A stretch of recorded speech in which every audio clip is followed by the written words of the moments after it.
নমস্কার বন্ধুরা। রাজ্য বাজেটে এপ্রিল মাস থেকে রাজ্য সরকারি কর্মচারী, শিক্ষক, শিক্ষাকর্মী থেকে শুরু করে পৌরকর্মী, পঞ্চায়েত কর্মীদের 4% ডিএ রোপা 2019-এর আন্ডারে পাওয়ার কথা ছিল। সেই বিষয়ে সম্প্রতি মাননীয় মুখ্যমন্ত্রীও কিন্তু বিভিন্ন জনসভায় গিয়ে ঘোষণা করছেন যে শীঘ্রই পেয়ে যাবেন। কিন্তু দেখা যাচ্ছে যে রাজ্যের অর্থ দপ্তর এখন ইলেকশন কমিশনের ঘাড়ে এর দায় চাপাচ্ছে। বিষয়টা হচ্ছে, যেহেতু এখন রাজ্যে ভোট চলছে, মডেল কোড অফ কন্ডাক্ট চলছে, তাই ইলেকশন কমিশনের কাছে অর্থ দপ্তর অতি সক্রিয় হয়ে তাদের কাছে কিন্তু পূর্ব ঘোষিত একটি বিষয়ে আবেদন করে ছাড়পত্র পেতে চেয়েছে। এখন যতক্ষণ না সেইখান থেকে, অর্থাৎ নির্বাচন কমিশন থেকে গ্রিন সিগন্যাল আসে, ততক্ষণ পর্যন্ত এটা আটকে থাকলে আখেরে কিন্তু ক্ষতি রাজ্য সরকারি কর্মচারী থেকে শুরু করে, এই বাজেটে শুধু রাজ্য সরকারি কর্মচারী নয়, প্যারা টিচার থেকে শুরু করে সিভিক ভলেন্টিয়ার, প্যারা টিচার, শিক্ষাবন্ধু, সহায়ক সহায়িকা, সম্প্রসারক, মুখ্য সম্প্রসারক, স্পেশাল এডুকেটর, ম্যানেজমেন্ট স্টাফদের মাত্র 1000 টাকা বাড়ানো হয়েছিল। পাশাপাশি 12 নম্বরে সিভিক ভলেন্টিয়ারদের জন্য 1000 টাকা বাড়ানো হয়েছিল।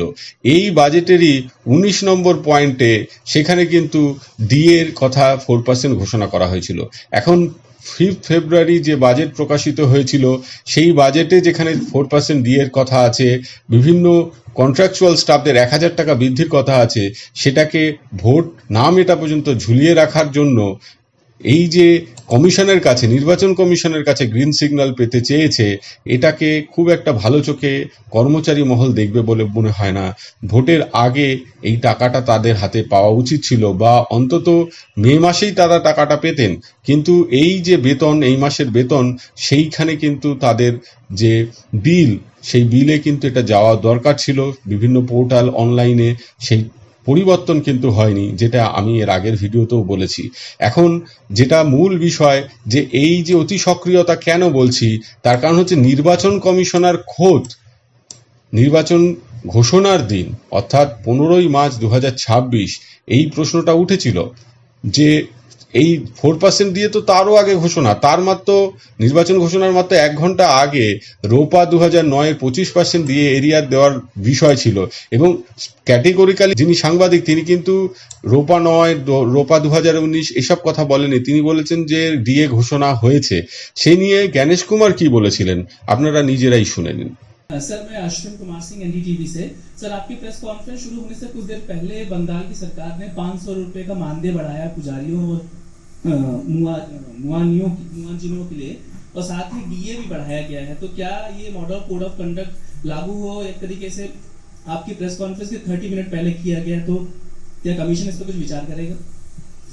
Sir, First of all, I'd like to make clear that the model code of conduct is applicable from now onwards.